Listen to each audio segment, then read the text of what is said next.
tall is this? Hang on. There we go. Hello everyone, and welcome to Event Horizon at Cymera Fest. Thank you very much for joining us. And also, I think, folks online, thanks for joining us too. So yeah, this is the first Event Horizon we've had in quite a while, so it's really great to be able to get together for Cymera Fest on the second day. Hope you've all had lovely days visiting panels, hearing all of your favourite authors speak about their work. So yeah, we have a jam-packed evening of entertainment for you, of prose, poetry, verse, drama, music, and sword fighting. So yeah, actual sword fighting, very exciting. So just before I start, just want to say a couple of things about Shoreline. So Shoreline is Scotland's science fiction magazine, award-winning science fiction magazine. And they publish issues a few times a year. And the next issue is coming out just in time for Worldcon at the beginning of August, so keep an eye out for that one. And Noel, who's in the back there, has loads of the past issues and current issues available in the dealer's hall, so do check that out. Some really excellent science fiction from Scotland and beyond. And also, you might have noticed, I can see one on the table there, SF Caledonia is also part of Shoreline, and it showcases Scottish writing for reprinting Scottish writing and publishing some of the best new Scottish fiction. So we're going to get started. The first act is some wonderful music from Aurora Engine. So a little bit about Aurora Engine. Aurora Engine is a songwriter, composer, and sonic artist, fusing real instruments, voice, and progressive electronica. Her work encapsulates a singular and striking sonic landscape. Using real instruments, harp, piano, voice, and collected sound, she sets out to create beguiling songs and compelling soundscapes. Her album, A Secret Knock, was released in February 24.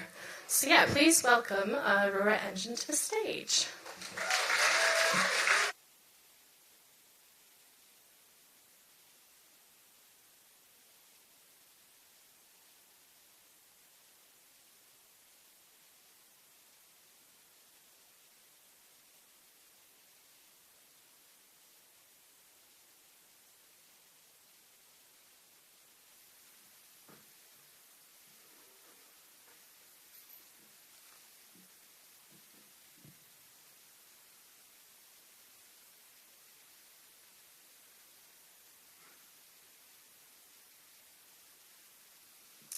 Hello.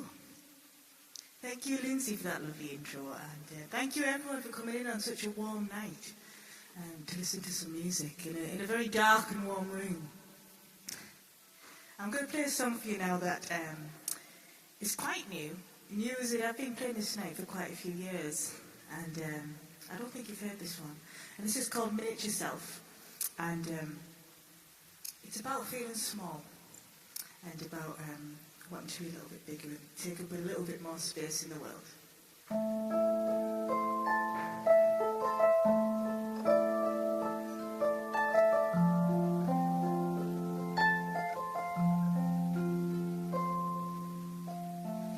Tiny hands, tiny feet, a tiny little hairbrush to keep her neat.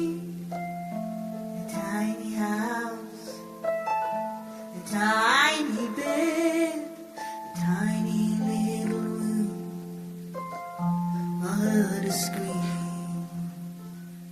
I've been working on my miniature self.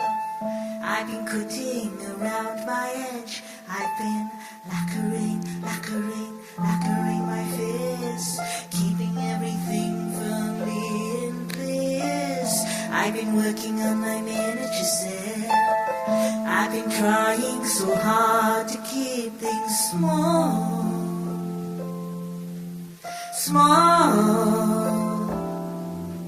with these tired hands. I deftly slice to cut her back again. I sculpt the wood against its grin. I carve and carve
singing rock and roll again. She's been singing rock and roll again. She's been singing rock and roll again. She's been singing rock and roll again. She's been singing rock and roll again. She's been singing rock and roll again. She's been singing rock and roll again.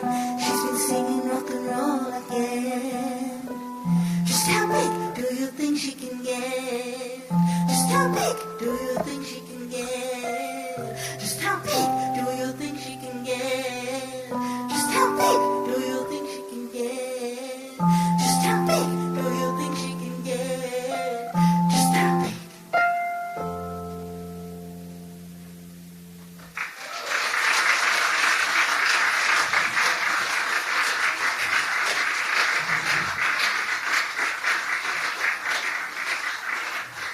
Thank you very much. So I had a little chat with Noel earlier, so yeah, hopefully everybody knows Noel, who's been running this night, along with some other people, for many years. I was having a little bit of a chat about how many times I've played this night over the years, and he said that he thought that my material really fitted this audience, which I think is a little bit surprising sometimes, because I don't write from a sci-fi or fantasy point of view. But we sort of agreed that there was a certain level of bonkersness to the work that I create that resonates somehow with this audience. So I don't know what that says about yourselves or myself, but I quite liked it. And it's wonderful to be here again. I'm going to play a song now about a horse, and this is called I Think I Have Just Shot My Horse. And if you get a chance tonight, or at some point in the future, to find my YouTube channel, I've created a couple of really quite magical music videos for this song and the one that I just played with yourself, which I think if you're into fantasy, you might like quite a lot. You know, this is I'm going to dedicate this to Roy, who's been a great fan, a great supporter over the last few months.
I'm not sure how you feel about having a song about a dead horse being dedicated to you.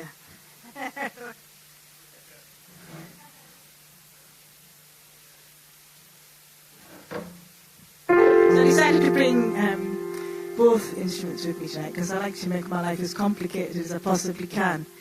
As well with a series of electronic gadgets. I've got a little bit of competition there from the guitarist though as well. I'm going to play a song. This is from my album Secret Knock, which was released in February this year. I'm going to give it a little plug now because I know a lot of people might have a little browse over to the merch desk in a break. And I've got some LPs for sale there. And I've also got some CDs of my EP, which was from a couple of years ago. And this song is from the album. And it's called The Ice Pop Shop, and it's a song about my hometown, which is Shildon in County Durham. Has anybody been there? Good. One person. There's a fantastic train museum. Anyway, whether or not you'll want to go there after this song, we'll soon see. But this is called The Ice Pop Shop. Barry, I think you might have killed Gary, but I'm not sure if you know quite what you've done.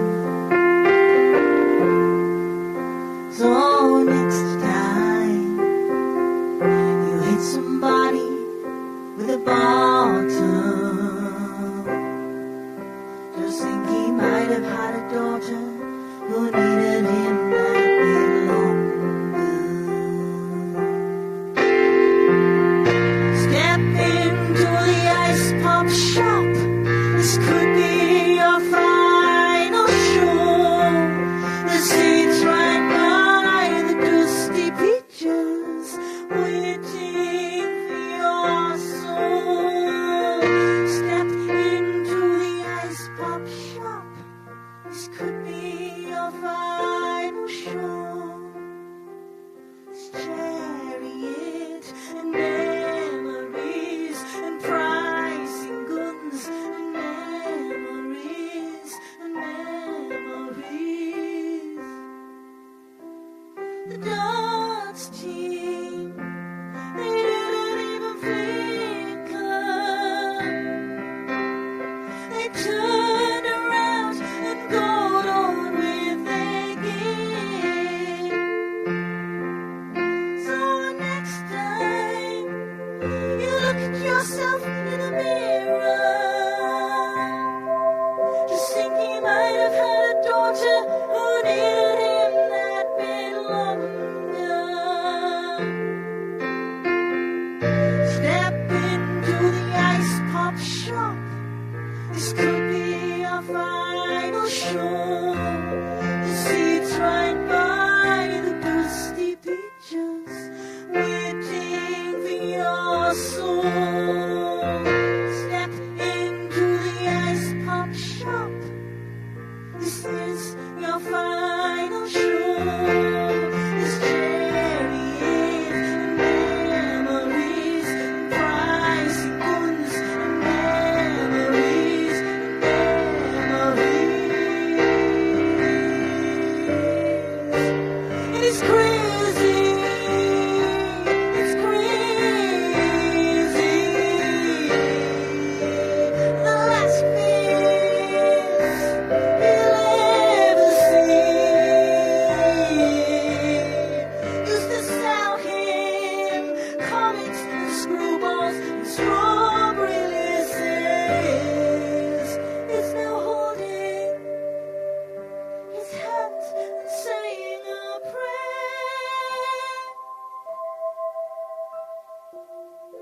It was late October and the nights were pulling in.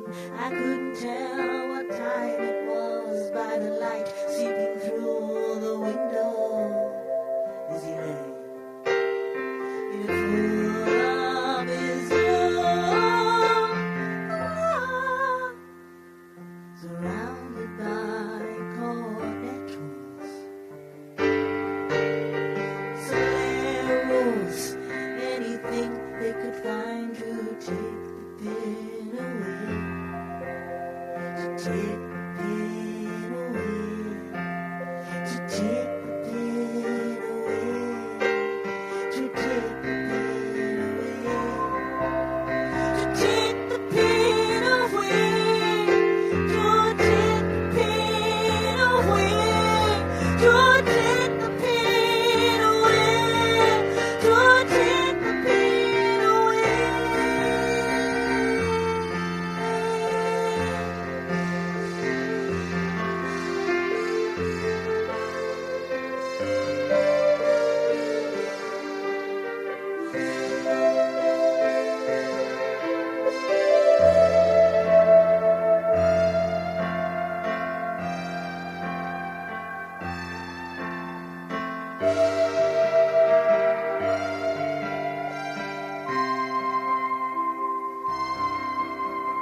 Thank you. Thank you very much. Thank you very much. You'll be hearing more from me at the end of the night. Thank you.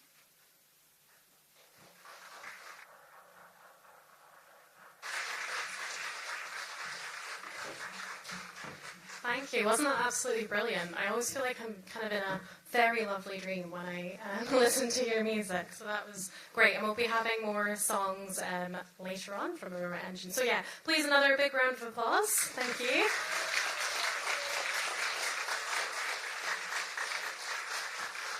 So next up we have another excellent performer. We're going to ask Oliver K. Langmead to come up. And Oliver writes speculative fiction. His new verse novel Calypso, which I think he's got, was published by Titan Books in April. I'm about halfway through and it's really brilliant. His previous novel Glitterati was shortlisted for a British Fantasy Award and named one of New Scientist's best science fiction books of 2022. And he is also a lecturer in creative writing at the University of Lancaster. So yeah, please welcome Oliver onto stage.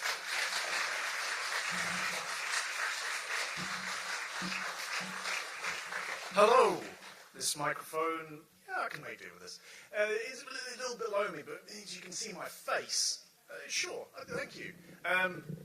So, the wonderful thing about being asked to perform a little bit of Calypso is this is a massive science fiction poem, a science fiction epic poem, if you like. And epic poetry, as you probably well know, comes from an oral tradition. Before Homer's poems were ever written down, they were passed down orally. They are objects that have rhythms and epithets and means by which they can be memorized and recited to audiences. You'll be glad to know I'm not going to recite the entirety of Calypso to you tonight. That would take a very, very long time. The audiobook is on its way, however, if you wish to have that experience fed into your ears. Instead, what I'm going to do is I'm going to take you on a brief tour of sort of what Calypso does, what makes it the verse novel that it is, what are the different pieces of it. There are 4 voices in Calypso, each with their own verse form. And we'll be going from the deep depths of the historical epic, the proper pentameter, strict pentameter, and sort of what that does with science fiction, and then moving through a couple of voices that are perhaps a lot more familiar. They feel like prose. Moving towards what the future of epic science fiction poetry might look like, which is a verse form that does something quite different. But we'll start with the familiar. You'll probably know pentameter from not only the epics, but from Shakespeare. It is 10 syllables to a line. It has feet.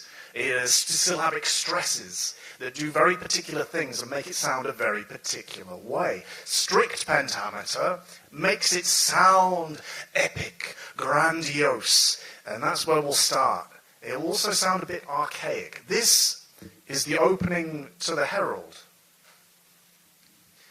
The expanse, a vibrant void bejeweled aglitter with radiant stars afire, was sweet Calypso's celestial sea, bright with heavenly beacons to guide her. So small she spun in interstellar space, traversing the deep expanse for ages, while within her walls generations lived, maintaining her course for that distant sun where turned the barren new world, awaiting Calypso's verdant cargo so potent.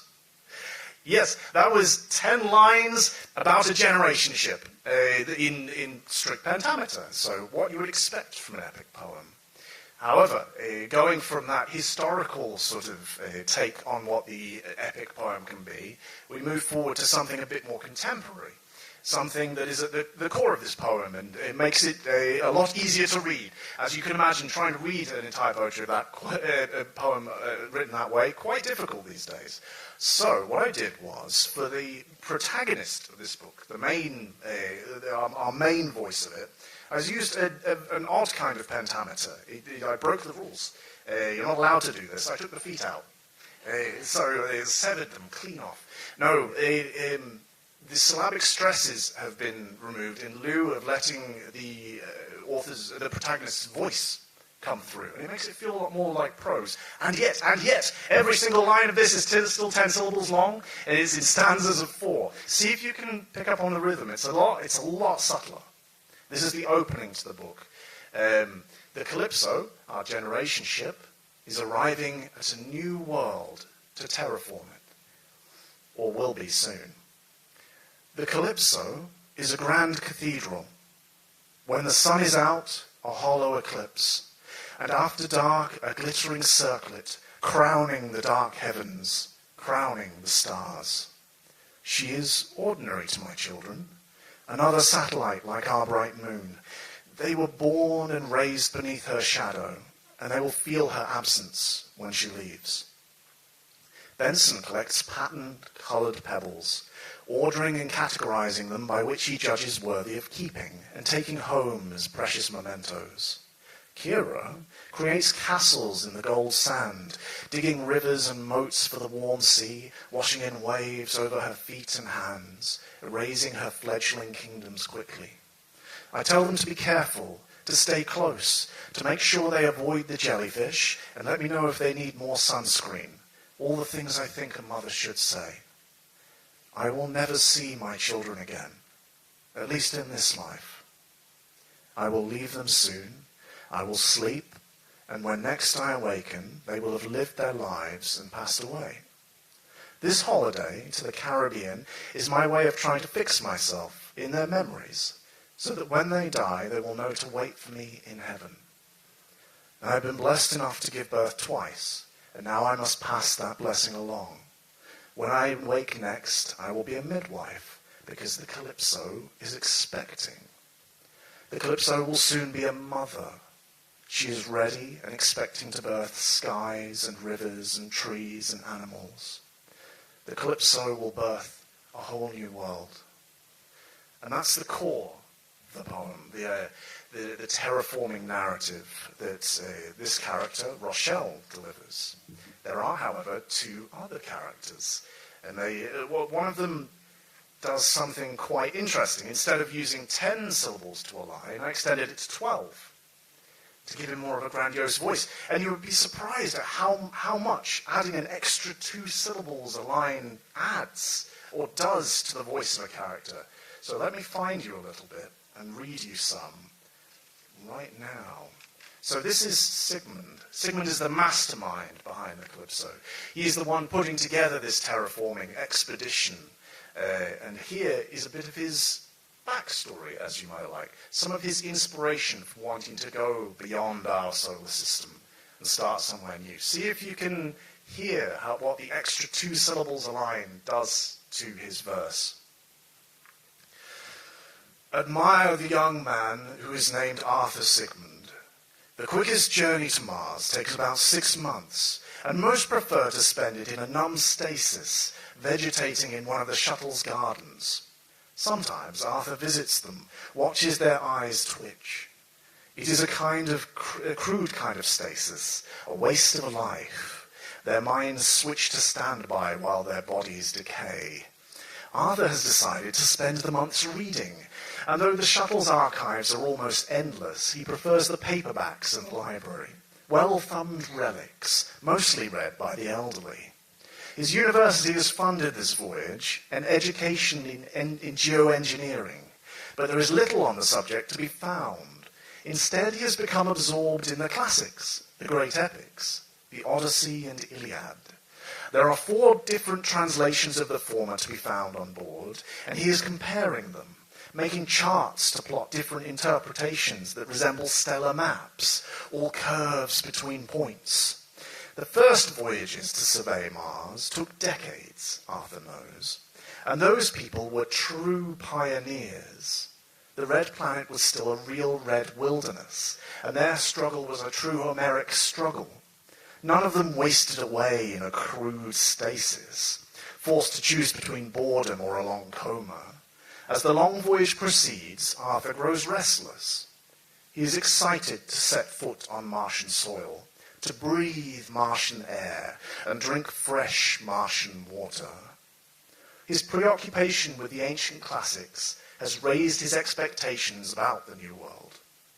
so that when the shuttle lands, he's the first one out, gulping icy breaths of air, his eyes wild and red. But he is greeted not by a dusty frontier, or great heroes of old shaping the red planet. Arthur is confronted instead by restaurants, the same fast food restaurants they have back on Earth, and his fellow passengers rushing up to queue up. The claustrophobia clutches at Arthur's chest. Mars is not like he expected it would be. He searches for the place they buried his mother and finds her grave in a cold stone mausoleum, so far removed from the soil she helped to enrich that he flings open every window he can find. So that's Arthur the Third, and now we'll go to something a little bit different. So at the heart of this book is a post-human character. Her name is Catherine, and I'll try and show you some. It's written as a waveform, like this. It doesn't have syllabic stresses, it's not even to a syllable count. It's a shape. And there are no full stops in any of it. You'll be glad to know I will not be reciting the entirety of chapter 4, which is 5,000 words long, and without a single full stop in there. I look forward to seeing what the audiobook performer does with that. But I will, however, perform for you just a little bit from when we first hear from Catherine for the first time. And again, you should be able to hear what the rhythms that this shape produces, which are a little bit different again, and probably one step into the future. We started with one step in the past with the strict pentameter. Let's go to the future. We, the Cymera, a Catherine wheel, rich sap, syrup, blood, fungus veins webbed, the bones of birds, finch hips, a sum of parts, an elephant heart, whale lungs, an insect exoskeleton, spine, a sapling, branching root-like ribs, fingers, soft cat pads, snake tongue, tasting the world of fire, a bright flavor scent, and our blood burning with the taste of the dark thing that stands stooped, Rochelle remnant, an insult, a crude shadow across a cave wall, her seething ape blood a violence to an order long cultivated. Struggling ape heart, brittle ape bones, dull ape senses will drag us all back to darker ages and easy deaths. Shells that can be cracked like eggs, dripping yellow yolk hearts, bursting disease. A miracle that she is still upright. A warning for children. This is what we were. Look at the savage, how it withers, how it dies. The colonists live spark lives, waiting to ignite into bright fire life, a flame we mean to fan. Yet some have not survived. Sacks spark less. Empty meat, fat, a pulp that might be broken carbon, a compost heap mulch, recycled waste to feed the lifeful, to make them heavy, pendulous, pregnant with their own strength. We, the Cymera, will birth them fresh, young, mewling things, mewling, wanting, learning, awake, their designer wearing a wrapped leather vellum skin. He, a will so fierce, its flickering escapes his marble eyes. Sigmund, stone bones cracking under the weight of centuries, not a remnant, not crude, but an elsewise museum thing, understanding its own perilous antiquity, crumbling and leaving its dust-rich soil earth for planting, hands a-tremble, not with age, but with anger, raging against our dark, weak, futile past, a conductor's twitch orchestrating us into an order most musical, turning a barren world green with dancing and songs, his voice rising strong above all others, a voice to say, live now. The herald, his skeleton, a stretched frame for a pale skin canvas painted by his fool parents, united by belief and faith alone, their science not an understanding, routine and tradition and ceremony weak against their world's shifting gravity, rendering them skinny spider things, poor grown, fit now only for their purposes as cattles and tools, bred to fulfill a vision, then disposable, deaths foretold, more absolute than any musical, ancient misplaced prophetic knowledge. It is us then, we, and they who must discard our differences for the sake of a future defined by a crumbling statue man. Our thorns slip quick into skin sacks, Tasting sparks, our work begins now, the great awakening marred only by the shadow at our back, her ugly blood a needling promise, filtering through a spectrum of senses, confirming only that we should fear her, a stooped silhouette, a horror we hoped to never again encounter alive. Thank you.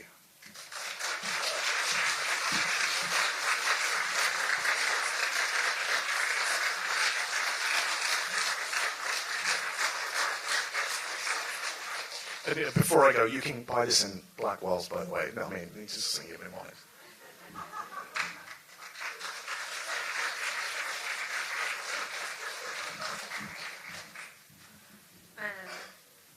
Did that again. Yes, thanks very much, Oliver. That was such a treat. And yes, do go buy the book in Blackwell's.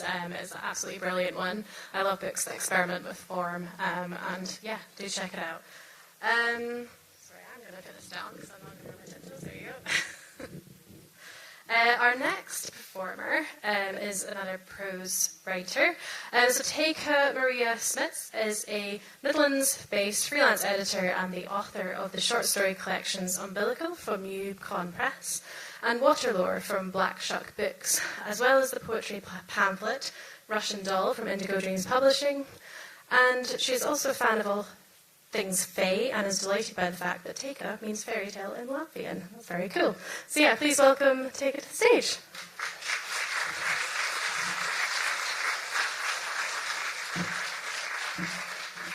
Thank you for that, Lyndsey. It's lovely to be here. Wow, such great acts.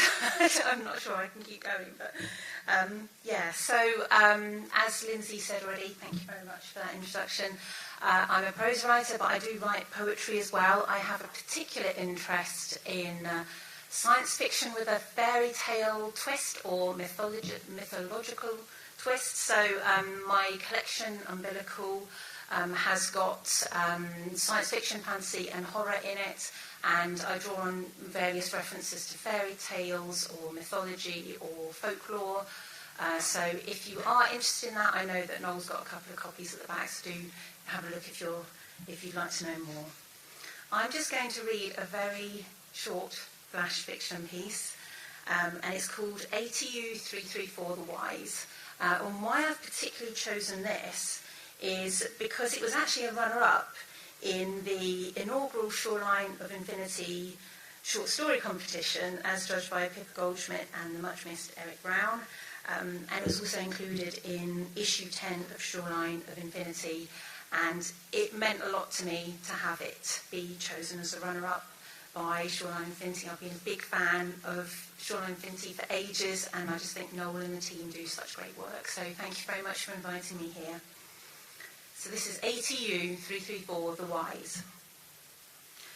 Baba Yaga was not one for reminiscing, but she'd had a difficult day, a dull day, and wanted nothing more than to sit by her starry fireplace with a cup of chamomile tea and to remember the good old days. The days when her house used to dance and twirl on its chicken legs. The days when she used to fly about in a mortar, her broom sweeping the skies. Those were the days when she had the power to amaze and frighten people. But now that they had their own spaceships, as well as the physical and mental enhancements which made them so much more and so much less, they were no longer in such awe of her. Still, she consoled herself, her new home wasn't so bad. It had some fine views of the universe, a few plants at the windows, and a black hole not too far away. It was comforting to be so close to something so dangerous, so like herself, and its accretion disk was spectacular. My, but what an age it had been since that Russian girl, Vasilisa, so innocent and yet so wise, had come to visit her. Baba Yaga sighed and then chuckled as she recalled a more recent visitor. Humanity was still able to throw her the odd, interesting challenge. This girl, or was she more AI than girl, had come to her house asking for light. And this girl, unlike so many, had actually seemed wary of her. Baba Yaga, out of habit, had agreed to give her the light, but only if she was successful in carrying out 3 tasks. If the girl, who calls herself ATU 334, failed to complete the challenges, she'd be killed, exterminated, vaporized, squished. Of course, they were impossible challenges way beyond the girl's computational abilities, and Baba Yaga had begun to relish the idea of sending the girl to her death. But the girl had surprised her by completing the tasks. "How did you do it?" Baba Yaga had asked. The girl had tapped her head. "By my mother's blessing." Baba Yaga had grimaced. "What blessing?" "An instinct chip that my mother gifted me with on her death." Baba Yaga scowled. She gave the girl starlight from her fireplace and sent her packing. Later, Baba Yaga had made inquiries of the girl. Apparently, she'd taken Starlight back home to her cruel clone sisters, the ones who'd sent her out on a dangerous errand in the first place, and then the Starlight had incinerated them.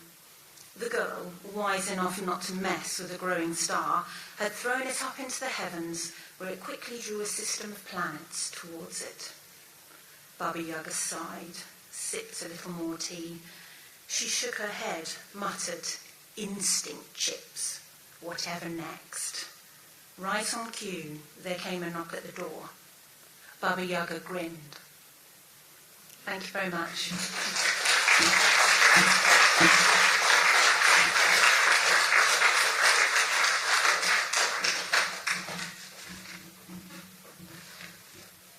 Thank you, Teika. That was excellent. I really love that kind of blend of folklore and sci-fi there. And yeah, if you did enjoy that, Teika guest edited one of the issues, as you mentioned, of Shoreline, which, if there's no issues back there, they'll be in the dealer's hall tomorrow as well. But yeah, go check that out back there. Yeah, next up is our last act before the break. So we have Andrew Wilson, I'm trying to see, up here. He is a freelance writer and editor who lives in Edinburgh. His work has appeared all over the world, sometimes in the most unlikely places. Intriguing. Andrew's work has appeared in Dawes Books, Year's Best Horror Stories, Professor Challenger New Worlds, Lost Places, Weird Tales, Shoreline Infinity, and Best of British Science Fiction 2022. And with Neil Williamson, he co-edited Nova Scotia, New Scottish Speculative Fiction, which was nominated for a World Fantasy Award. Nova Scotia 2, the new speculative fiction from Scotland, will be published to coincide with Worldcon in Glasgow. So yeah, keep an eye out for that. I've seen the table of contents, and it looks fantastic. So yeah, and Andrew's going to be backed by Kenny MacKay on guitar, and they're going to be performing a story called That Goddamn Hat. Please welcome them on stage.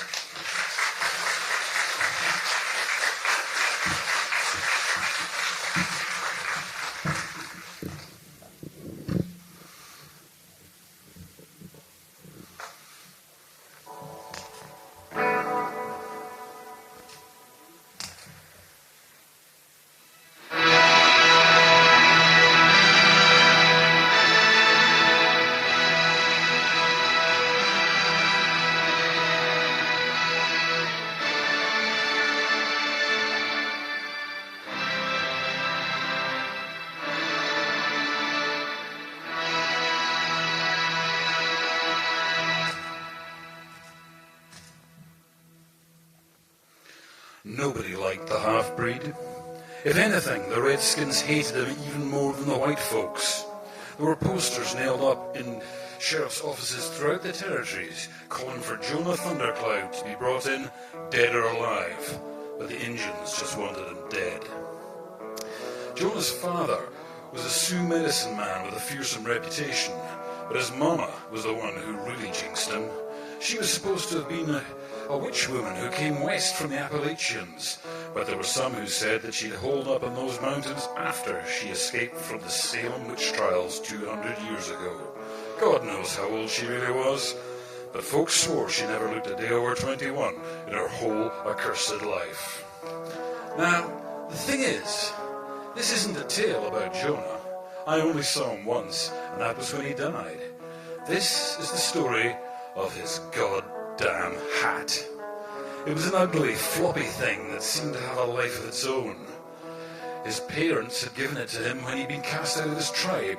The hat was made of a curious kind of buttery leather that looked like tanned human hide. It had a thick band made of glittering rattlesnake skin and sported 3 feathers that some said had come from Quetzalcoatl, the feathered serpent god of the Aztecs. I've often wondered how bad the half-breed really was. Sure, he killed a lot of men in his brief time on this earth, but nobody ever gave him a chance, let alone a smile or a kind word. The West is a hard place, and it breeds hard-hearted men. His hat was a different matter. It was a wicked piece of work from the start. The man who killed Jonah was undoubtedly an evil son of a bitch. Earl Waxman not only earned his living with his guns, he took an unholy pleasure in it. He'd been tracking the half-breed for months, determined to claim the bounty on Thundercloud's head, and they settled it in Tombstone. Now, the people I talked to didn't think Waxman had a chance against the younger man in a fair fight. The half-breed was faster than anyone they'd ever seen. But, just as the two were about to draw, a gust of wind blew the hat off Jonah's head. Well, that's what it sure looked like to me, but there wasn't a breath of air in Tombstone that day. From where I was standing on the boardwalk, it seemed to me as if the damn thing had just decided to take off and fly away. Jonah looked confused and kept looking that way even after Earl Waxman plugged him right between the eyes. Then the gunslinger sauntered down Main Street, stepping over the half-breed's corpse, and caught the hat as it floated down. After that, the word was that Waxman kept the thing as a trophy, but wouldn't wear it because it was too small for his big fat head.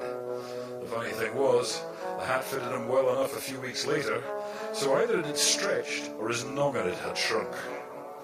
This little mystery became academic when it slipped over his eyes during a gunfight. They buried him on Boot Hill, right next to Jonah. The next time I saw the hat was in a barroom in Laramie. It was sitting on an empty stool, like it was minding its own business. I soon knew better than that. "Excuse me, Pilgrim," I said to the man propped up beside it. "Is this your stool taken? I've ridden a long, long way, and I'd sure appreciate a place to sit while I wet my whistle." The man turned slowly and smiled so thinly you'd have been hard-pressed to slip a stiletto between his lips. "This seat's reserved, boy, and unless you like to fight for it, you can't take it." "Now, I should tell you that I don't carry a peacemaker," I said. "I'm a simple hatter by trade, and I don't deal in bullets. I won't fight you." I paused for a moment before going on. "Do me one favor, though. Tell me where you came by that piece of headgear." The grinning man seemed confused for a moment, and he scratched at his scabby head. "None of your business," he finally decided. "I'd be mighty careful, Pilgrim," I replied, and I turned my back on him and walked away. 2 days later, I found his corpse at the side of the trail. There was no sign of the hat, but then again, there was no sign of the top of the man's skull. The scrambled mess of his brains looked chewed. After that, I kept an eye out for Jonah Thundercloud's hat. There was something very wrong with it, something ungodly. It spurred men on to do evil and ate up their souls. Then it would literally devour them when they could go no further, fattening itself on its victims' flesh as well as their spirits. I heard stories as I travelled and realised that the thing was growing bigger. A wretched woman in Abilene told me that she'd been widowed by a Mexican gunslinger wearing the strangest sombrero she'd ever seen. Some prospectors in the Rockies whispered about a 10-gallon hat that was passed from head to head as a party tried to cross those harsh mountains while winter closed in. Eventually, only one man made it to the other side, scared witless and raving about being pursued by a riderless horse carrying only a hat. On a train rolling through Kansas, I met another travelling salesman who told me about a hellish medicine show that destroyed several settlements in Montana, a carnival of death led by a hunchback barker wearing a ludicrously outsized piece of flopping headgear. It didn't seem so funny, though, when he took it off and let it feast on those he captured. Then I stopped hearing about Jonah Thundercloud's hat, but knew that it was still up to no good. I kept a note of all the tales that I'd been told and tried to follow the trail by marking a map of the territories. It seemed obvious to me that the thing had grown so big and bloated that people didn't recognize it for what it was. But I heard stories that smacked of its mischief.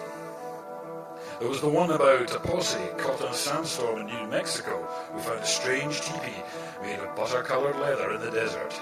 They left a guard outside and the rest went into the tent to get out of the wind.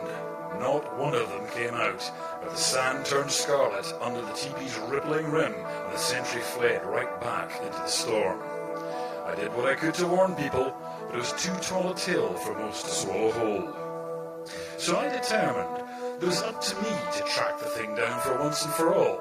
As a hat maker, my whole livelihood was threatened by such an insult to my noble trade. My savings bought me a fast horse, a good rifle, and a lot of gunpowder. I rode throughout the territories, following a trail of whispers and tears. After months of false leads and close shaves, I finally got lucky. A Cheyenne medicine man called Strangel caught up with me in Utah. The old Indian was hunting for that goddamn hat too, and had heard of me and my mission. What was more, he had a lead. 2 stones to kill one bird, Strangel suggested, and I readily agreed. Jonas Thundercloud's hat mixed Indian bad medicine with old world deviltry. It would take the both of us to lay it low. We saddled up and rode for Monument Valley. 3 days later, just as the sun went down, we came to the end of the trail. The high, steep-sided hills called Buttes glowed like huge coals, and there was an unnatural hush broken only by our horses' hooves crunching through the dirt. And there, emerging from behind one of the rocky outcrops, was the goddamn hat. Bigger than life, as big as the hills themselves. The saddle slopes of its brim were flushed crimson by the sunset as they rose towards its crown. The snakeskin band glittered and flashed, blinding us for a moment. The 3 feathers rose higher than any tree, waving not in the wind, but with a life of their own. And the brim rippled like an ocean wave, and the bones of men and horses scattered like toothpicks in the dirt. I recognized the blue rags fluttering in amongst the skeletons. The monster had eaten an entire company of the 7th Cavalry. We rode for the shelter of a deep cleft in a nearby butte. There, Stranger lit a fire and explained his plan. Even huddled close to the blaze, I shivered at the thought that I had no better ideas myself. The thing had to be stopped before it went any further. We left our shelter at dawn, and the old medicine man brandished his ceremonial spear. The shaft was adorned with the scalps of Jonah Thundercloud's parents, and a little spice of my own. 1 part quicksilver to 3 parts gunpowder. Stranger rounded the side of the butte and confronted the goddamn hat, calling to it with a heathen war cry. I lit the makeshift fuse with my tinderbox, and my companion flung his spear straight up into the sky with unnatural strength. Powerful medicine carried the lance out of sight and into the clouds. The hat let loose a hideous rumble and lurched towards us. Then my charge went off with a bang big enough to wake the dead, and the clouds began to boil. The monstrosity halted, throwing up a fountain of dirt. As the cumuli condensed into a thunderhead, a storm cloud wearing Jonah's angry face. Lightning bolts discharged around the hat, and then thunder rolled, a thunderclap that spoke. "Why have you called me back?" "Because you left something of yourself behind," Stranger bellowed into the storm. "What of it? It is a curse on this land." "It was a curse on me as well. That hat promised me the world, but its assurances were lies. It gave me power, but it took it back. Then it took my life as well." "Then have your vengeance," I shouted into the wind.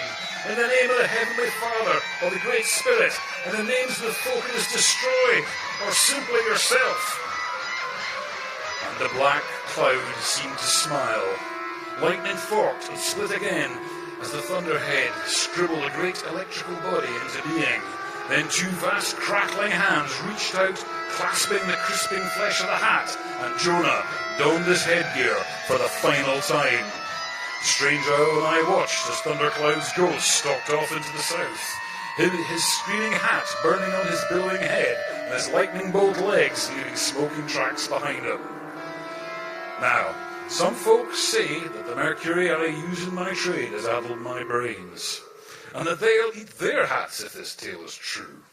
Pilgrims, think what you will, but beware unless your hat eats you. Remember, friends, All my wares are guaranteed to stay in their place and behave themselves as they should.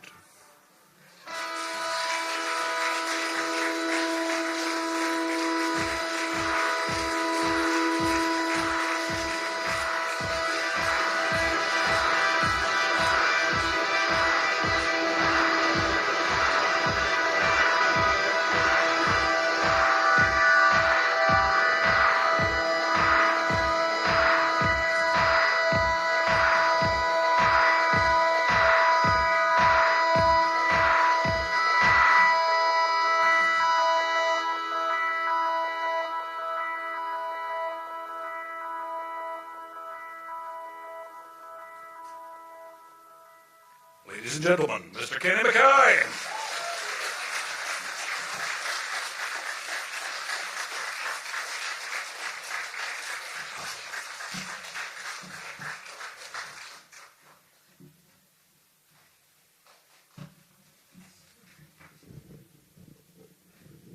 Can we have another big round of applause for Andrew and Kenny? That was absolutely fantastic.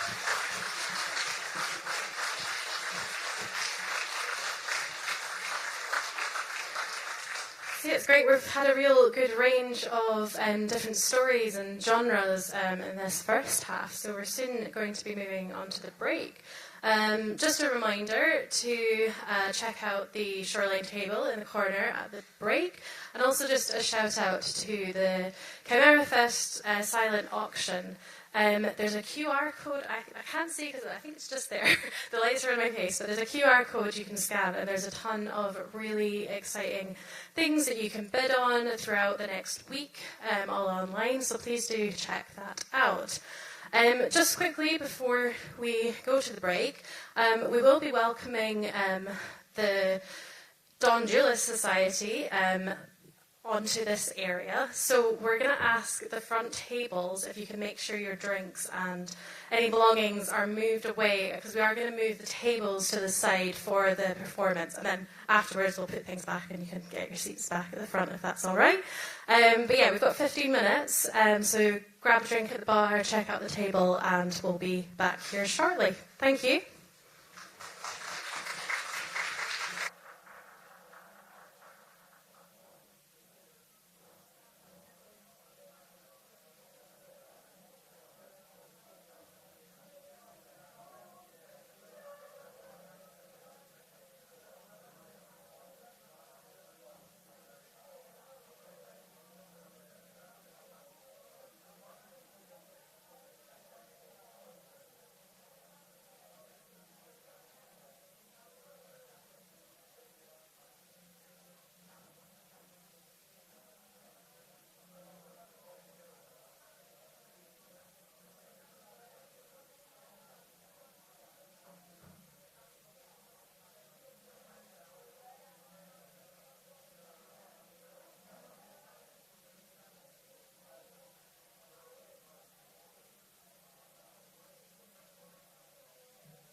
Just a 2-minute warning and we will be getting started again. Yeah.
Hello everyone and welcome back to part 2 of this event Horizon.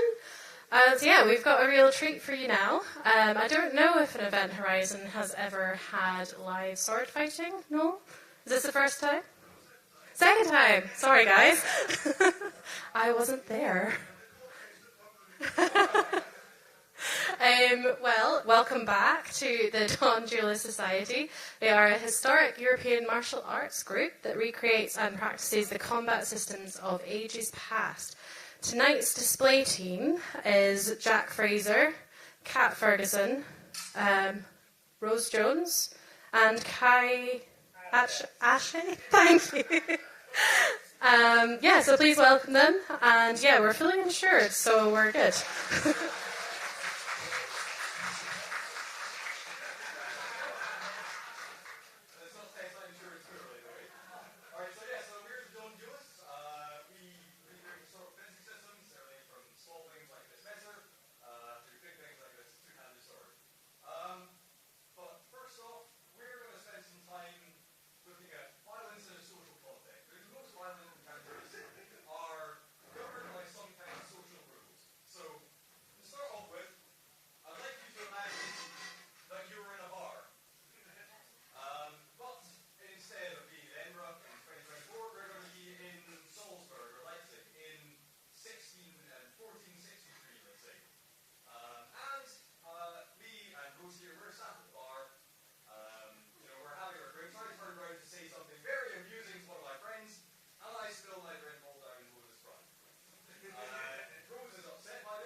Understood as being deliberately murderous.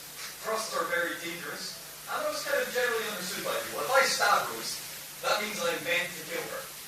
So if Rose cuts me with the edge, I might not be justified in proceeding straight to the thrust and killing Rose. So, what might I do instead? Rose pulls her sword straight to me. I catch Rose's sword here.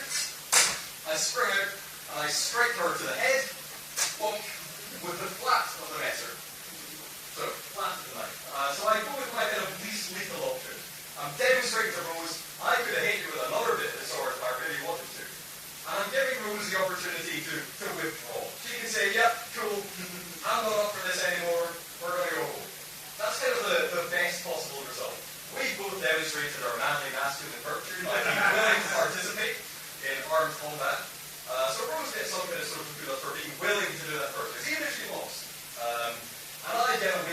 killing anybody. So we both win. But perhaps there's something more to that. Maybe there's some personal enmity between the two of us, or some professional enmity. We're part of different guilds that don't like one another. Or Rose and her family can never forget what her aunt said about their group guild at that one time. So what might happen then? I cut Rose, well, I get Rose, strike Rose to the head with the flat of the messer, but Rose decides not to give up. She doesn't concede. So she comes at me again. Again, I defend myself, and this time I escalate. I move to cutting Rose on the arm with the blade of the messer. So I'll hit her once with the flat. She's not withdrawing. I'm entitled at this point to go a little harder, and I can use a slightly more dangerous, but still not necessarily lethal option. I'll cut you Rose with the end. And again, Rose might choose to withdraw, but perhaps, her pride, won't let her do so. So at this point, if Rose continues to force the matter, and then keeps on attacking me, I might be justified in using the thrust against Rose and stabbing Rose.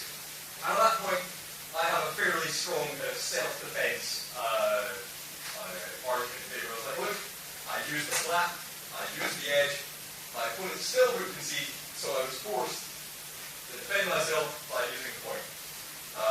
So violence never kind of exists in context without some kind of social rules. And that applies even in very military context where you can expect to make up. So at this point, we're going to bring in Kai, and we're going to start talking about military context. Kai, what do you Hi, nice to meet you all. I'm Sir Kai, Christopher Ashley, and I'm here to talk about violence and armored combat in a military context. So, as my colleague Jeff already explained, social rules govern violence all throughout periods in which these kinds of weapons were used, and that is true in a military context too. Highly defined rules of war and honor codes such as chivalry dominated military actions at the time. On top of that, there's a lot of economic reasons behind wanting to not murder your opponent immediately. Gentlemen at arms, such as me, were worth a lot of money for ransom, and as such, you'd rather take one alive rather than leave them dead on the field. On top of that, it's very hard to kill someone in armor because armor works.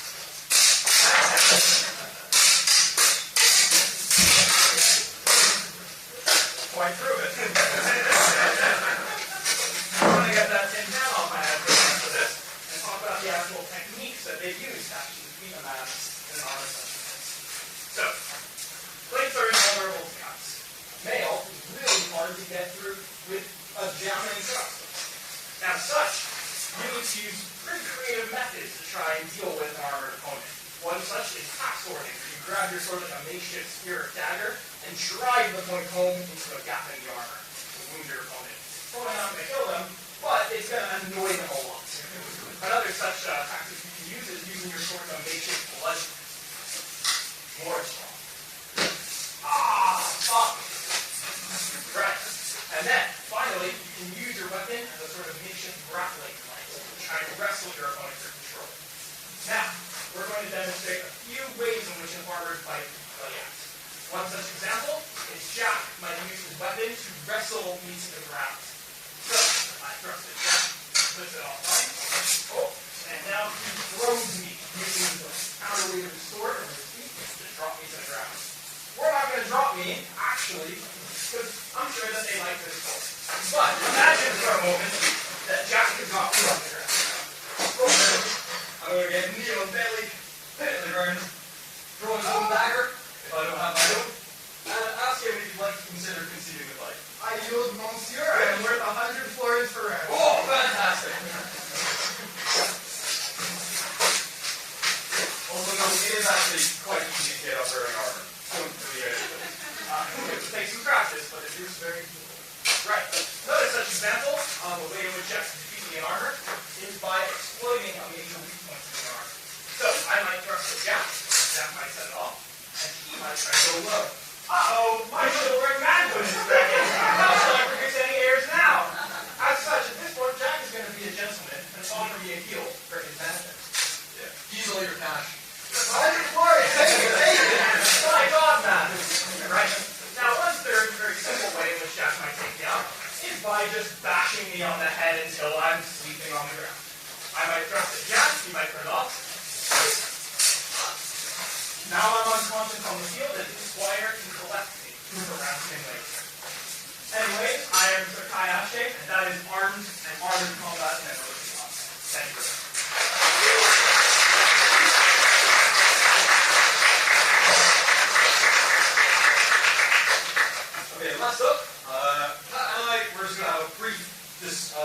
display of fencing with longswords. Yeah, we'll get away with that, I think, in a couple of contexts. The first we'll look at is kind of serious, earnest fencing, where we both understand that the intent here is to kill the other person as quickly as possible. So thrusts, yeah, go for it. Cuts to the hands, do them as cheeky as possible. So we'll try to make this as athletic as we reasonably can, given the confines of the space. Straight across the body. Excellent cut to the head.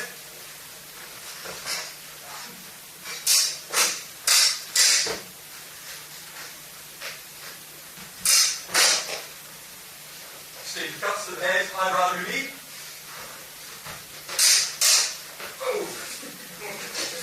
At that point, I had to tap probably with it, push me over backwards until my head kind of crashes into that table, and then kill me while I'm falling and trying to get up again. Tell you what to do, or pull me in the face.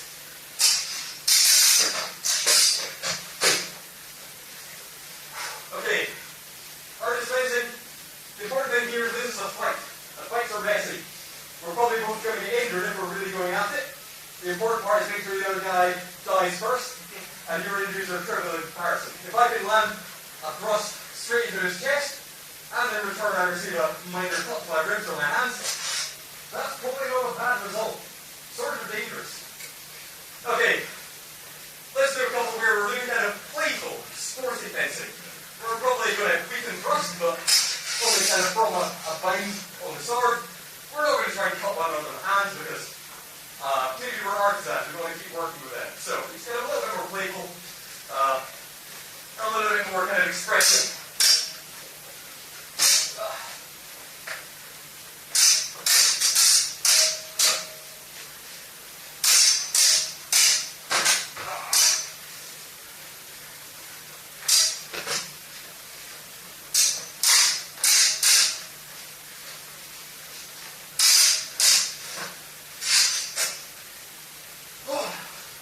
One more. Let's make it a good one. Yeah.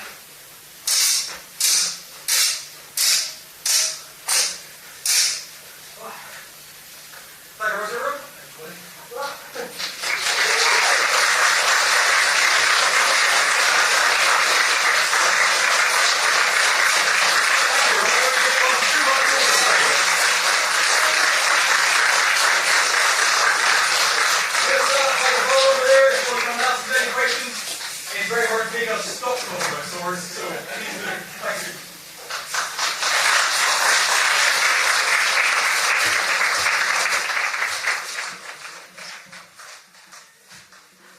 Well, that was cool. Thank you again to Jack, Kat, Rose, and Kai. Big round of applause again.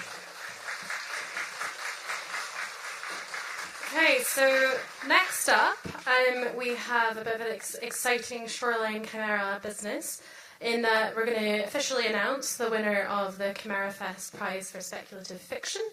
In a moment, I'm going to ask Noel to come up and say a couple of words, but the winning story is going to be performed by Danielle Farrow. So I'm just going to introduce Danielle and then get Noel up to say a couple of words before we get started reading the winning story. So Danielle Farrow loves having adventures by reading Shoreline stories, as well as through her acting.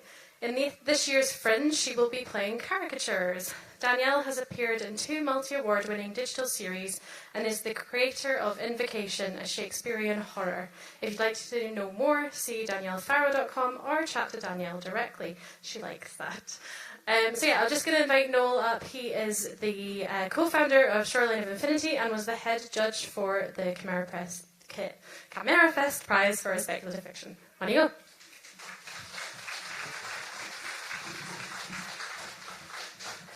Thank you, Lyndsey. Can we give Lyndsey a big round of applause as this MC for this evening? A terrific job. And best of all, no one has died so far, despite the swords. Yeah, it's my great privilege to be able to announce the winning stories from the Cymera Shoreline Infinity Scottish Fiction Short Fiction Award for 2024. Now, some of you have been very bright who have picked this up in your travels today. You'll know the answer already because the story is published in here. but I'm going to announce it officially, and for reasons why I'll explain in the end. So, without further ado, the judges, that's me, Camilla Grudova and Pippa Goldschmidt, decided that the two runners-up to this story competition were Ian Bain, with a story called Eagles, and a story by R.L. Monroe called The End of the Line. So, round of applause for the runners-up, please.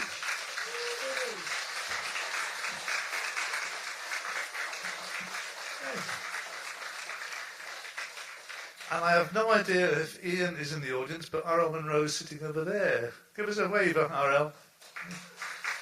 Ian, are you in? Yeah. Now, the winning story, these are all by Scottish writers, and we invited Scottish writers from all over the world. And the winning story this year is by someone who couldn't quite make it over here. And I tried hard with Anne to see if she could stretch the budget to bring the writer over from America, but Anne said no. So we're live streaming instead. So the winner is hopefully at the end of this live stream. And the winning story is called Forgetting is the Word for Death by Paul McQuaid. Well done, Paul.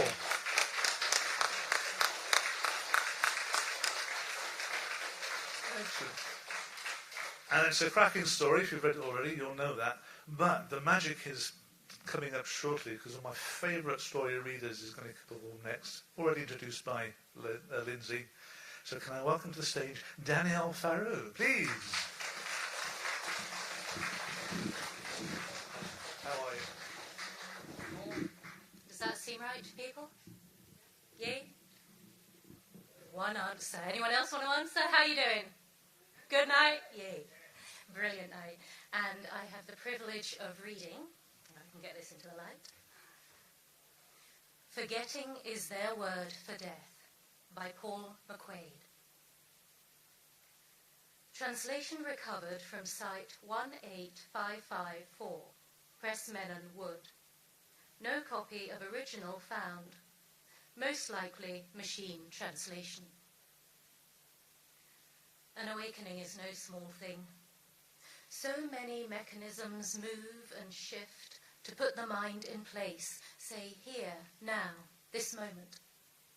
It is only when something pours turpentine in this frame of reference that we see things as they are. Autobiographic memory returns first when waking, but I woke that morning with none. I lay there, and the where, the why, the who failed to cohere. I simply was, in a bed, a room without windows, alone. Someone entered the room then. The way they held themselves, the words they used, were familiar but not recognizable. The muffled sound of a conversation in another room. They wore colours I wouldn't put together. White, blue, medical, I thought. A doctor, maybe? But no doctors I knew wore veils like this. The features were indistinguishable beneath. The voice told me nothing of the gender of the speaker, but the words. In them, I thought, I sensed some echo of home. Where am I? I asked. The figure stopped, cocked its head, as though listening to another voice, then spoke. They were not immediately intelligible. I pieced it together primarily through syntax, that and the word Pressmenon. The figure pointed at a vase on a side table. The flowers were, like the figure's language, familiar though not recognizable.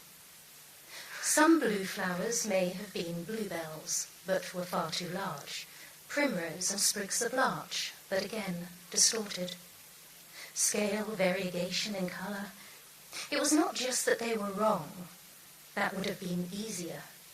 It was that they were familiar and wrong. Like a stranger wearing the face of an old friend. Flowers, I said, in an attempt to end the interaction. Again, that cocking of the ear to a distant voice. Names, it said. Larch, I said by instinct. Primrose, sycamore, bluebell. A word bubbled up in my head as I spoke. Deixis. The function of pointing or specifying from the perspective of a participant in an act of speech or writing. I knew these technical terms better than the names for flowers. But as for the centre, the who I am, that remained absent. Not forgotten, but excised. I was a topic without subject, a pointing without pointer. But why? I allowed myself to be led out of the bedroom. I hesitate to use the word cell, considering the ample furnishings, private bathroom, and objet whose nature eluded me. But I could only breathe when this person led me out of that place, through a circular corridor, and into a central space dominated by the largest specimen of Pinus sylvestris I had ever seen, Scots fir. A dome of glass sheltered it, though with no visible join. Beyond the glass was fog, dull, iron grey. At the base of the tree were flower and vegetable beds, equipment, computers, everything translucent, barely there. My attendant spoke to me in that strange language. It gestured for me to follow it through the garden to a circle of stones, moss-covered, on which sat 3 more attendants like itself. Their clothing was shapeless, and over their heads all wore the hooded veil. It seemed to be a laboratory artifact rather than a cultural one. Another figure walked towards me, pulled me down on a rock, and presented a length of clear material on which I could see images. Archival note. Translation software has not preserved these terms. Exact nature of specimen's language remains unknown. Primrose, sycamore, bluebell. These images, I recognized what they were doing immediately. A language gathering exercise. They were trying to draw out my language so they could document it. Does my language distinguish men from women? Does it distinguish 1 from 5? Does it use different words for the living and the dead? I felt relieved. I had no idea who I was, but this, at least, I knew. All I had to do was narrate the images. The first was simple. A person of indiscriminate gender is planting seeds. In the next, they are reaping wheat. The next, baling. Then, finally, drinking with friends under a harvest moon. So far, so good.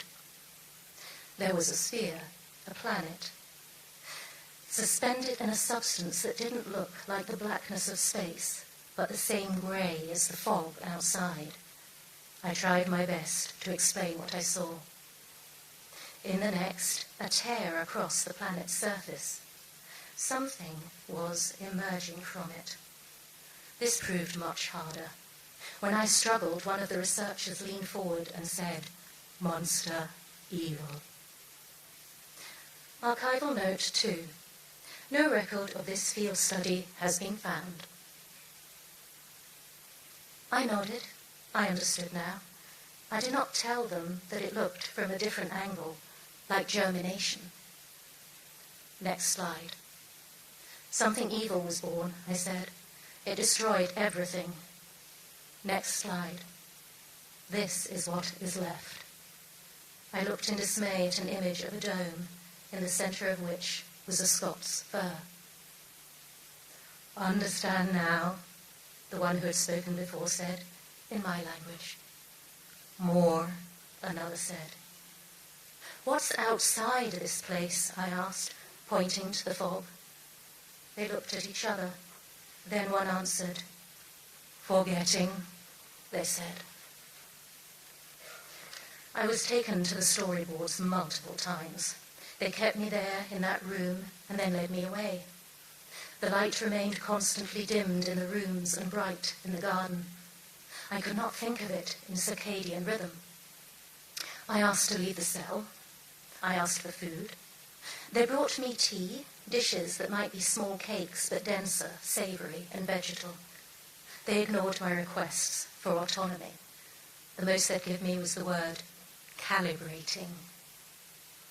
My one solace was that I convinced them to give me materials to write with. More documents, more language for them to harvest. The saddest thing is that it is here, in the language exercise, that I feel most myself. As though only then am I fulfilling my purpose. It took a while for me to realize that what about the storyboards had struck me as odd. They had yet to produce a mirror. Every surface in this place was matte. Even the great dome held no reflection. But I had expected them to show me a mirror, to be asked to narrate myself, to say who I was in my language. They didn't. It was as if they understood what I was still trying to understand. It was not retrograde amnesia. I knew and remembered plenty, especially concerning language. No. I was missing the dialectic center, the observational self. They knew, and they didn't care. And I did not hate them for their coldness. My captors, the researchers, always in their medical garments leading me through their images, the end of their world. I was far more repulsed by my own urge to help, an impulse that felt foreign to me even as it moved me to speak. I felt no threat from the researchers. Their way of being in this place was more pathetic and deadly. And yet, they held the keys to my prison. I have no idea how many cycles of images before I could procure an access key. How many times had the world ended before I managed to remove one from an attendant? They searched the room and my person. Of course they did. I had secreted it in the garden where anyone might have dropped it. So many cycles of apocalypse before I made the attempt to explore my prison. It is true that there is no light and day here, but there is a rhythm to the movement of the researchers, a time when the majority of them are occupied elsewhere. You can feel it in the breath of the place, like clockwork winding slowly down. I wasn't looking for anything in my escape beyond the thrill of being unattended. My first forays into the doors of the Taurus were met with rooms like my own. Some doors didn't open. These I took to be exits. I could not leave this place of my own accord. But then, seeing the door, thinking of the grey behind it, I saw those images of calamity. I was safer in the dome.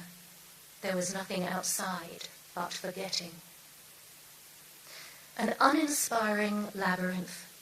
It was only as I turned a corner and saw one of the researchers emerging from a room that I thought it might not be in vain. I went in after, down a set of stairs, carved in stone, and into the first true dark I had seen since awakening. A circular room, vaulted, veined with the roots of the great fir. The walls were lined with columbaria. Inside, documents in a language I could not read. But I recognized the genome sequences, the hyperspectral imaging, a seed bank. That's what this place was, after all, it seemed. In these, nothing so extraordinary. Simply the hope of a people who wanted one day to be able to plant their seeds again. But in the others, spheres, jade green, marbled, so that in each it seemed there lived a whole cosmos. I could not bring myself to touch them. The revulsion was primal.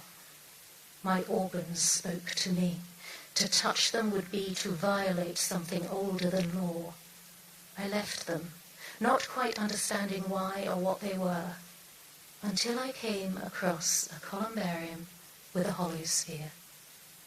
Again, that language I could not read, but an image. It took me a moment to recognize myself, so starved of surfaces and reflections. But it was me, this box, and I understood then how I had come to be regrown here, what I had volunteered myself for so many years ago.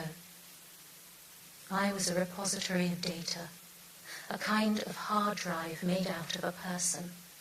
The infinite plasticity of the mind surpassed at no point by any of those devices claiming to mimic the neural net. This is why I was here, and why I was empty. The didactic center had been removed to make way for other things, for words like primrose, eventide, calamity. Looking at this, I knew I had agreed to it myself, and I could tell, without being able to read it, that the sign above my tomb read, "Last Native Speaker."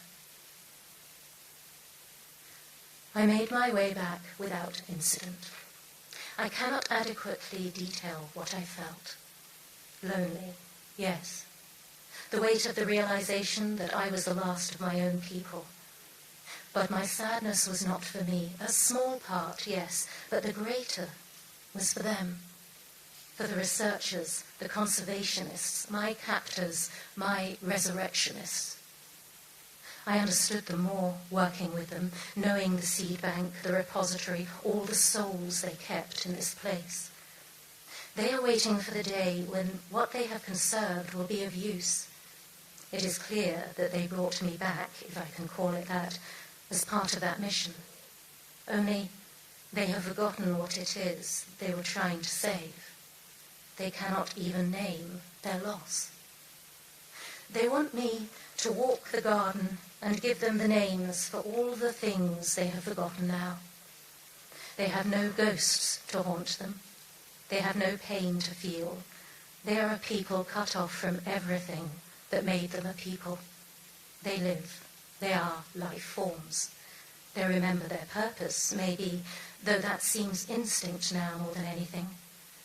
They are so much sadder to me than anything I could imagine. They know so much, and they know nothing. They know preservation without love, life without heart. They know only the sadness of unhaunted places, and I pity them this above all else. I went through the charade to keep them happy. I told them the story of their world and how it ended. They gathered the words like seeds. Then I stopped. I made them a bargain. I will continue this, I said, on 2 conditions. I want you to tell me why you are doing this, not what your mission is. Why? I hoped their calibration had allowed them to understand the nuance of my question. And I want to see you unveiled. Much conferring. Outside, the fog was still and blank and grey as malice. The veil came off like a beekeeper's veil, connected by a seam to the hood at the back. The fine mesh had not hidden much, largely shapeless, bald, the nose, ears and eyes worn down by time to a protean mass, a homunculoid people, my descendants. It was as I expected. The end of their world was the end of my own future, the end of everything we had sought to prevent.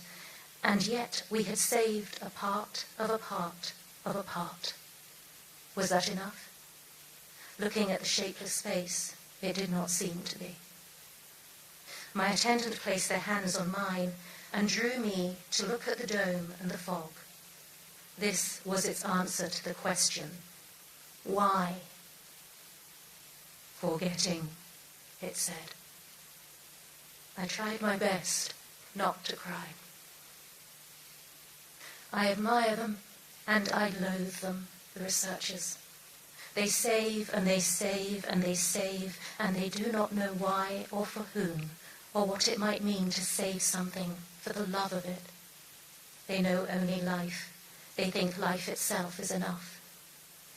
I cannot give them the words that will help them understand the monstrosity of this. We have exhausted the storyboards, I think. The researchers are unsure what to do. They seem restless too, as though something is coming they can sense but not understand. I want to leave. I have passed on what I must, and now I am left, this hollowed out thing, regrowing what I had lost, the sense of myself. Though what use that might be in a ruined world, I have no idea. My mission is accomplished, at least. Maybe now it is time to be more than simply a living archive. To whoever finds this message, my language is preserved here in this place, but I am somewhere else. I have left Prismenenwood, one way or another. I have to leave this place. I have to face what the researchers here cannot face, all that has been lost, piled up at the door, the many, many deaths beyond measure, the simple horror of forgetting. I have to leave. I have to see what can be rebuilt, whether or not the seeds of this place can still be planted, whether there might still be hope, for me, for you, for us. Archival Note 3. No other documents have been recovered from the ruins of Site 18554. Specimen's language is thus considered extinct. End of document.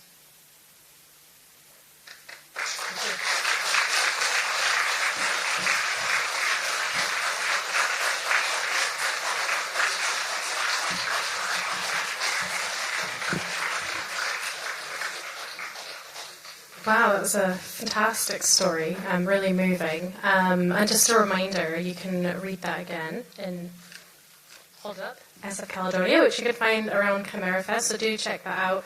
It's also packed with lots of other Scottish sci-fi stories. So yeah, we're going to, congratulations again to the winners and runners-up, and thank you to Danielle. Big round of applause for that.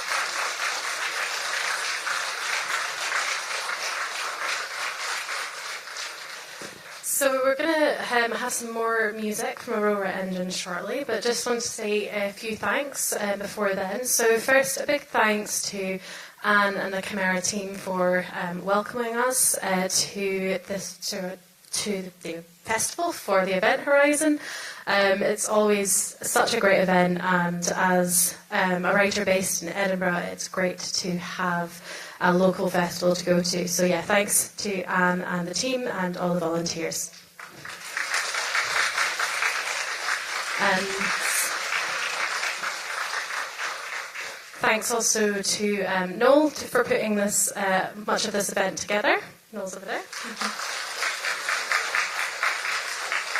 And yeah, to all the kind of tech team and the Pleasance bar staff and everyone else. So I'm just going to welcome Aurora Engine to the stage again for a few more excellent songs. Thank you.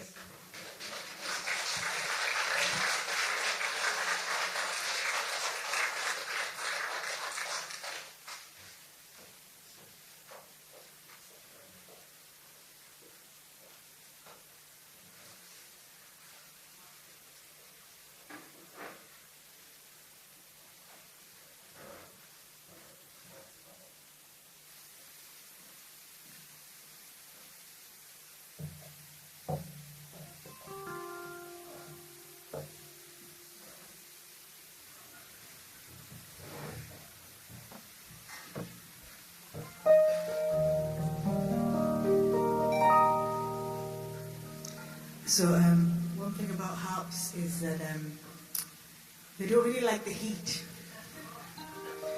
So I was slightly worried when I come back to the harp on a warm day that it's going to have slipped slightly.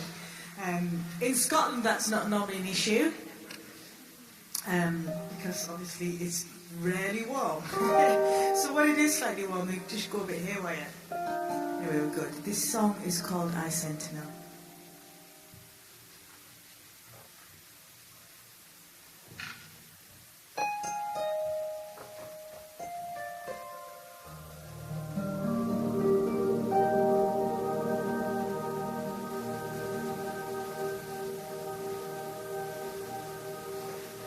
I am waiting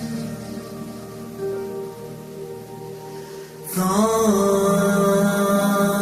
the sky to fall.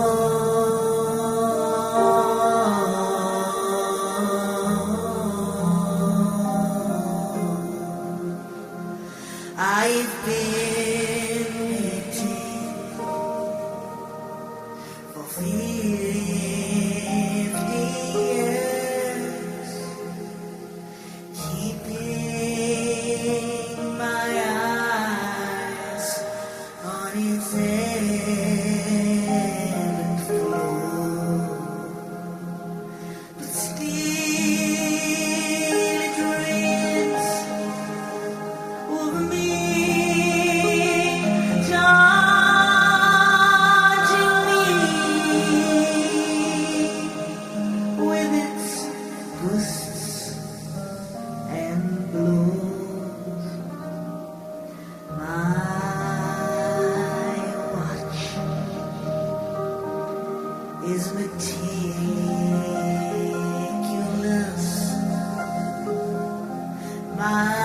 My watch is magnificent.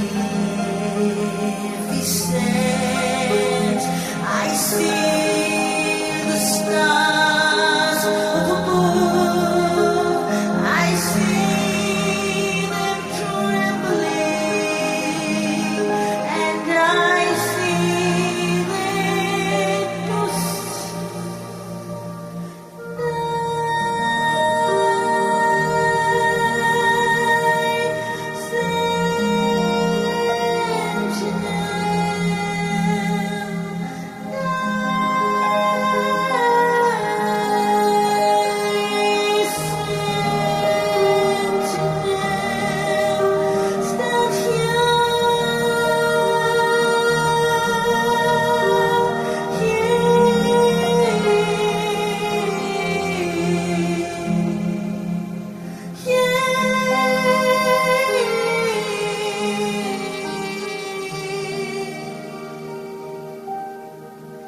At my feet, roses grow, children play and insects roam. At my feet, lovers roam, children grow and grow and grow and grow and grow and grow and grow and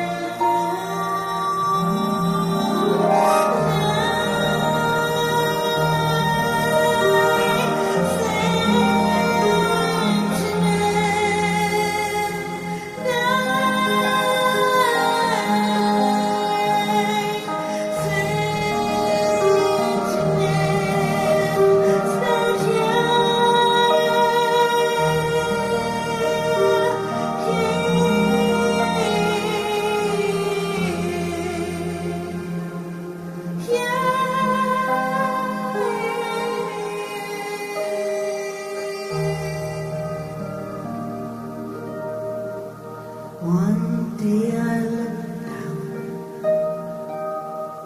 at what's left of her golden hair,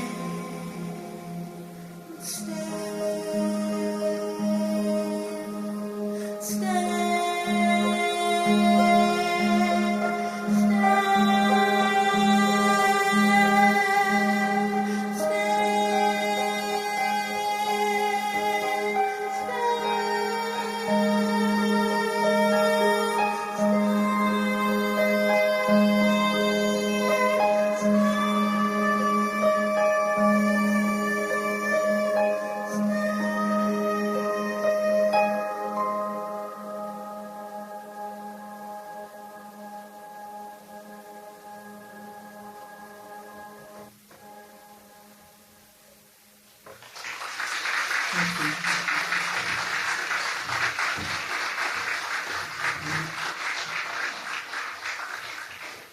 One, two.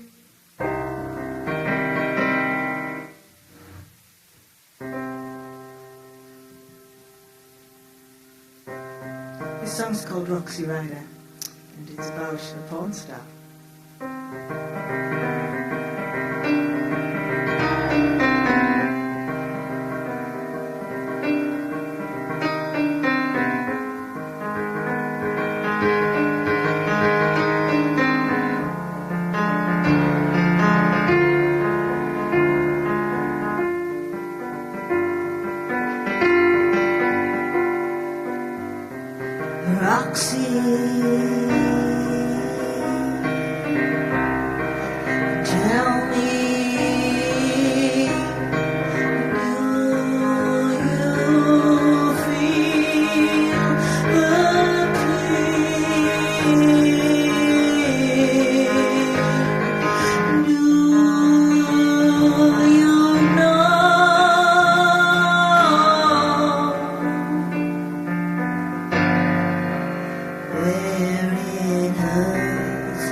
And I am sorry for the cloud,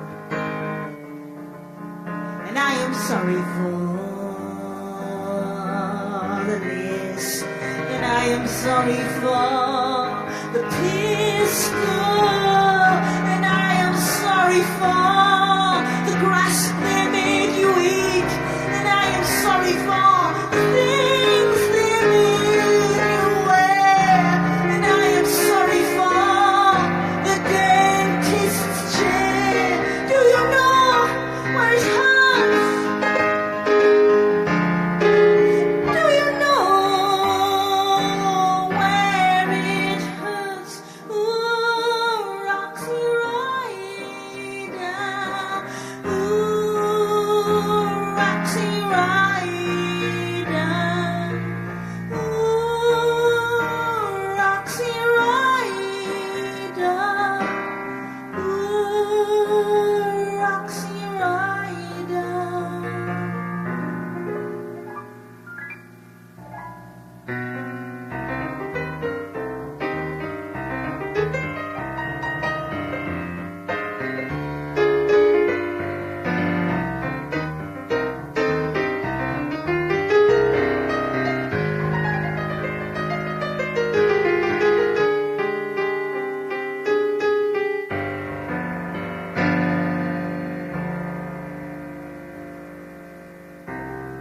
One day they're gonna take her down to the riverbank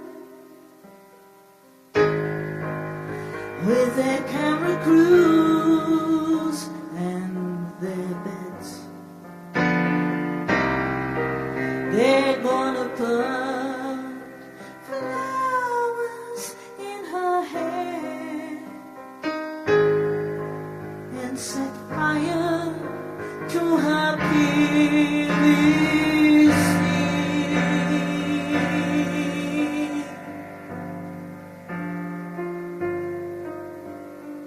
I see her rise up through the flames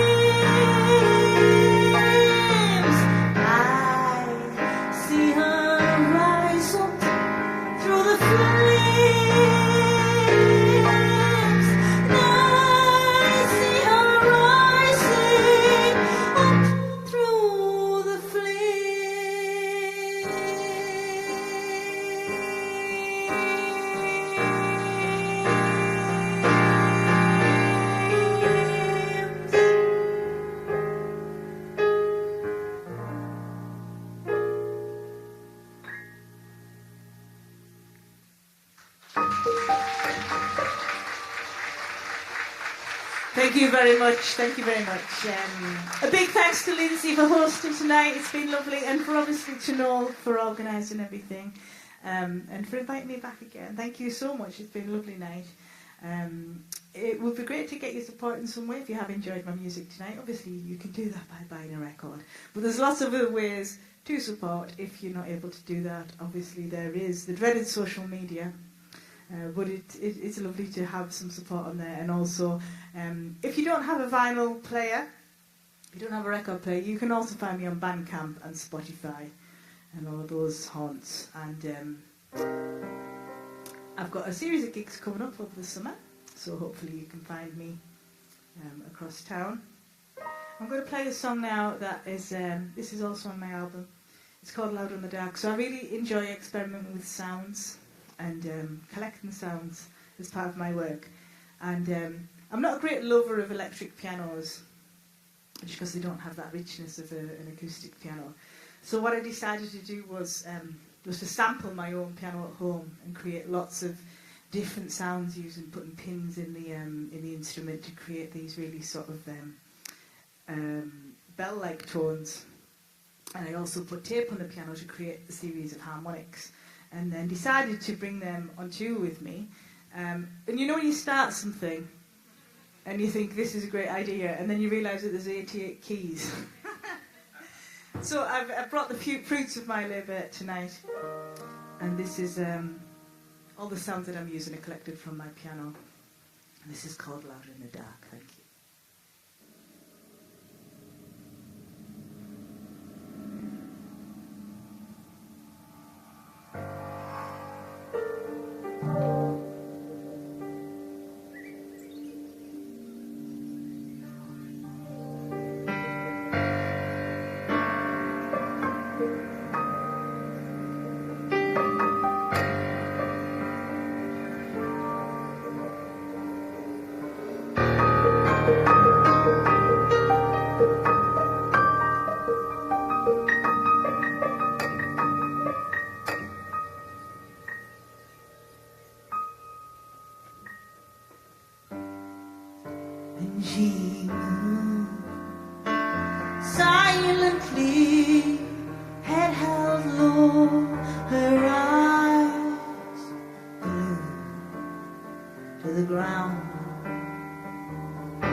She was beautiful.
big sounds. Make big sounds. Make big sounds.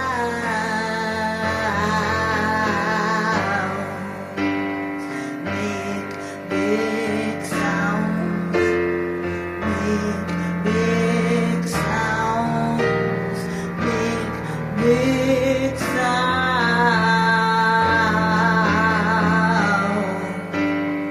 Make big sounds. Make big sounds. Make big sounds. Oh, ooh, ooh, ooh.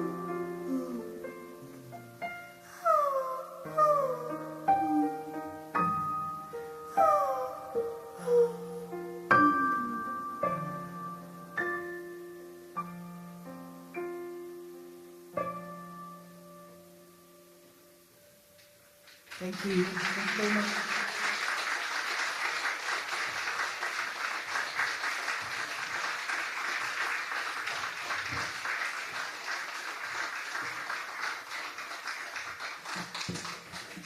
Thank you again to Aurora Engine, and also a big round of applause to all of our performers tonight.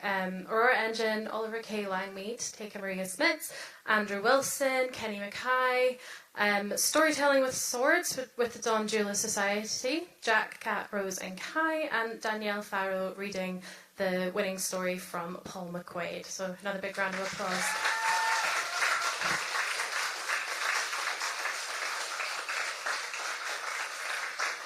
So yeah, this has been an absolute pleasure hosting. I know we're out of time, but I'm just going to share a very quick anecdote in that in the first Cymera Fest, I sat in the corner there not knowing anyone from the SFF community. I'd never published anything, I didn't know anyone, and I sat over in a table there next to some very lovely people who were very kind and chatty to us, and we later set up Edinburgh Science Fiction Fantasy Group, which now has a very active Discord, so do check it out. But yeah, just to say it's like a real honour to be hosting this event 5 years later. So thanks for having me, and I hope you've had a great night, and I hope you enjoy the rest of Cymera Fest tomorrow, and enjoy your night. Thank you.